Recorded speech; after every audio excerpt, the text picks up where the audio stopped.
করেন, আপনি যা বলেন আমি তাই শুনবো, আপনি যা বলেন। না বাইরে ধরার বিষয় না পাগল।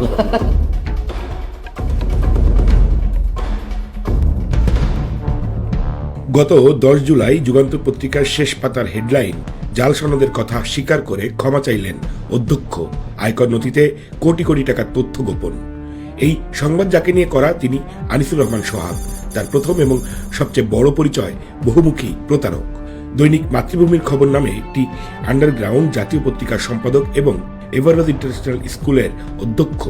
বহু মানুষকে সর্বশান্ত করা এই সোহাগ তার নিজ বন্ধুর উচ্চশিক্ষার সার্টিফিকেট জাল করে বহু বছর ধরে চাকরি করছেন। যুগান্তর পত্রিকা সোহাগকে নিয়ে সংবাদ প্রচারের আগে সোহাগ নিজে গিয়ে জাল সনদের জন্য ক্ষমা এবং পায়ে ধরে মাপ চেয়ে এসেছিল। ঢাকা বিশ্ববিদ্যালয় থেকে ইকোনমিক্সে মাস্টার্স করেছেন বলে দাবি করে জাল সার্টিফিকেট দেখিয়েছিলেন যুগান্তর পত্রিকাকে। আমাকে আপনি মাফ করেন, আপনি যা বলেন আমি তাই শুনবো, আপনি যা বলেন। না বাইরে ধরার বিষয় না পাগল। আপনার এই বাইরে ধরার বিষয় না। আপনি আমাকে একটু আপনি স্টাডি করেন আরো, আমার জীবনটা ভাই। আমি আপনাকে যেমনিতে আসতে চেয়েছিলাম ওখানে সাপোর্টের জন্য, আমি আপনার সাপোর্ট চাই। এটা আপনি যা করার করেন, আপনি যা বলবেন আমি তাই করবো। আমাকে আপনি মাফ করেন, যা বলবেন আপনি তাই করবেন। 10 জুলাই যুগান্তর পত্রিকায় জাল সনদের অধ্যক্ষ আনিসুর রহমানের সংবাদ প্রচারের পর আনিসুর রহমান সোহাগ দাবি করেন ঢাকা বিশ্ববিদ্যালয় থেকে নয়, ঢাকা বিশ্ববিদ্যালয়ের প্রতিষ্ঠান ঢাকা স্কুল অব ইকোনমিক্স থেকে মাস্টার্স করেছেন এবং তিনি সিজিপিএ 4-এর ভিতরে 3.94 পান। ঢাকা স্কুল অব ইকোনমিক্স হচ্ছে ঢাকা বিশ্ববিদ্যালয়ের সামাজিক বিজ্ঞান বিভাগের একটি প্রতিষ্ঠান। ঢাবির এই অধিভুক্ত প্রতিষ্ঠানের বিশেষ এমবিএকে কোনোভাবেই এমবিএ বলা যায় না। যে আমি ঢাকা বিশ্ববিদ্যালয়ের প্রতিষ্ঠান ঢাকা স্কুল অফ ইকোনমিক্স থেকে আমি masters of economics in entrepreneurship ইকোনমিক্সে আমি মাস্টার্স সম্পন্ন করেছি। আমি একটু আমার সার্টিফিকেটের মেইন কপিটা দেখাতে চাচ্ছি এখানে, যেটা আমি পেয়েছি। এখানে স্পষ্ট অক্ষরে লেখা আছে masters of economics in entrepreneurship economics. গত মাসের 22 তারিখে এই আনিসুর রহমান সোহাগ আবার দাবি করেন তিনি আসলে ঢাকা বিশ্ববিদ্যালয়ে ইকোনমিক্স থেকে মাস্টার্স করেন। এবার তিনি সিজিপিএ 5-এর ভিতরে পেয়েছেন 3.94। এর আগে তিনি দাবি করেছিলেন সিজিপিএ 4-এর ভিতরে তিনি 3.94 পান। 3 দফায় 3 রকম দাবি করা আনিসুর রহমান সোহাগের বিবিএ এমবিএ সার্টিফিকেটও জাল। বিতর্কিত ইবাইস বিশ্ববিদ্যালয় থেকে 2016 সালে বিবিএ এবং 2017 সালে এমবিএ পাশ করেন বলে দাবি করেন সোহাগ। ঢাকা বিশ্ববিদ্যালয়ের মঞ্জুরি কমিশনে সোহাগের সার্টিফিকেটের সত্যতা যাচাই গেলে জানা যায় সে সময়ে সোহাগের বিশ্ববিদ্যালয়েরই কোনো বৈধতা ছিল না, সনদ তো অনেক পরের বিষয়। এই ভুয়া অবৈধ সার্টিফিকেট দিয়ে সোহাগ লালমাটিয়ার এভারোজ স্কুলের অধ্যক্ষ হয়েছেন, যার সার্টিফিকেট দিয়েই তিনি বিশেষ এমবিএ করেছেন।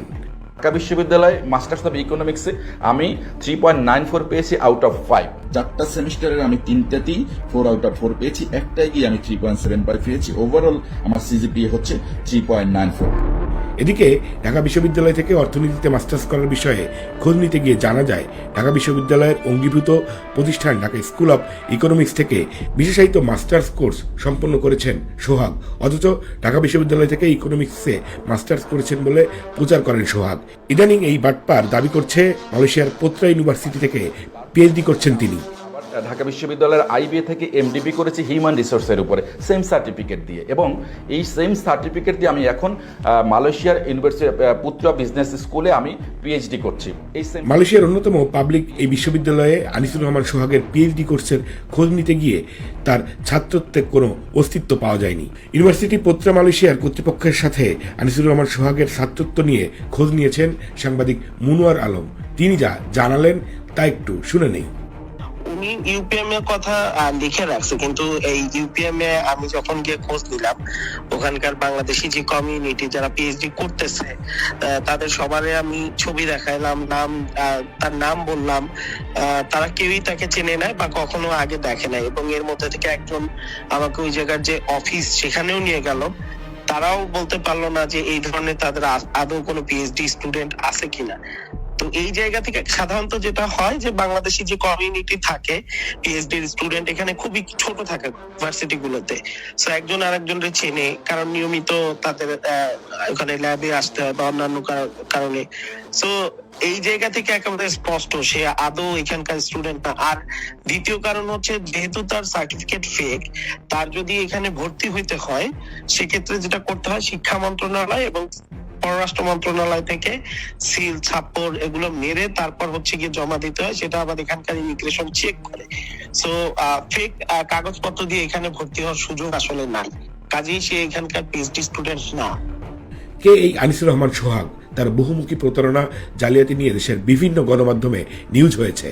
মানুষ ঠকিয়ে শত শত কোটি টাকার মালিক হয়েছে। জাল সনদের বিষয়টি সামনে আসার পর লালমাটিয়ার এভারেজ ইন্টারন্যাশনাল স্কুলের অধ্যক্ষ পদ জোর করে ধরে রেখে এখন গোটা স্কুলটি দখল করে নিয়েছে। সাবেক প্রধানমন্ত্রী শেখ হাসিনার এপিএস হাফিজুর রহমান লিকু, সাবেক স্বরাষ্ট্রমন্ত্রী আসাদুজ্জামান খান কামাল, আওয়ামী লীগের হেভিওয়েট নেতা জাহাঙ্গীর কবির নানক, আমির হোসেন আমুর সঙ্গে সখ্যতার সুযোগে বিগত সরকারের আমলে বেপরোয়া ছিলেন সোহাগ। জাল ও ভুয়া সনদে অধ্যক্ষ হওয়ার কথা স্বীকার করে বিগত সময়ে গণমাধ্যমের কাছে ক্ষমা চাওয়ার পরও ক্ষমতার দাপটে শিক্ষা বোর্ড, শিক্ষা অধিদপ্তর, ইউজিসি কেউই তার বিরুদ্ধে ব্যবস্থা নিতে পারেনি। সাপোর্টের জন্য আমি আপনার সাপোর্ট চাই। এটা আপনি যা করার করেন। একদিকে আওয়ামী লীগের দোসরদের সম্পদের দেখভাল করছে সোহাগ, অন্যদিকে নতুন করে জামায়াতে যোগ দিয়েছে সে। ছাত্র আন্দোলনের মামলায় গ্রেপ্তার হওয়ার পর জামিন হয়েছে একদিনের ভেতর। শিবিরের সম্মেলনেও দেখা গেছে লীগের দোসর সোহাগকে। মূলত নিজের এবং তার কাছে থাকা আওয়ামী লীগ দোসরদের বিপুল পরিমাণ অর্থের সুরক্ষা দিতেই এই প্রতারক এখন জামায়াতে যোগ দিয়েছে। ভুয়া জাল সনদধারী প্রতারক সোহাগের বাটপাড়ির খবর প্রকাশ্যে আসার পর মানবজমিন পত্রিকা এই সোহাগকে বিশিষ্ট শিক্ষাবিদ বানিয়ে পাতা জুড়ে কয়দিন পর পর খবর ছাপায়। চোখের সামনে দেখা সত্য প্রমাণে দলিল লাগে না। বহু মানুষকে ঠকিয়ে প্রতারণাকে শিল্পে পরিণত করা আনিসুর রহমান সোহাগের সব অপকর্ম ঢাকতে এখন জামাতের রাজনৈতিক সাইনবোর্ড ব্যবহার করা হচ্ছে। তাতে অবশ্য সোহাগের অতীত পাপ মোচন সম্ভব নয়।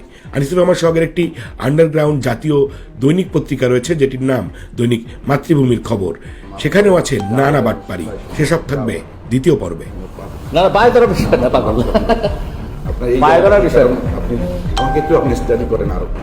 আমার জীবনটা ভাই, আমি আপনার কাছে এমনিতেই আসতে চেয়েছিলাম সাপোর্টের জন্য। আমি আপনার সাপোর্ট চাই। এটা আপনি যা করার